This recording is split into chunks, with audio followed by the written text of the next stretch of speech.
أعوذ بالله من الشيطان الرجيم. بسم الله الرحمن الرحيم.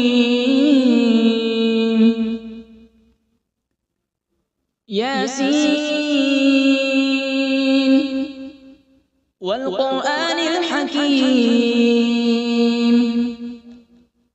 إنك لمن المرسلين على صراط مستقيم. تنزيل العزيز الرحيم لتنذر قوما ما أنذر آباؤهم فهم غافلون. لقد حق القول على أكثرهم فهم لا يؤمنون.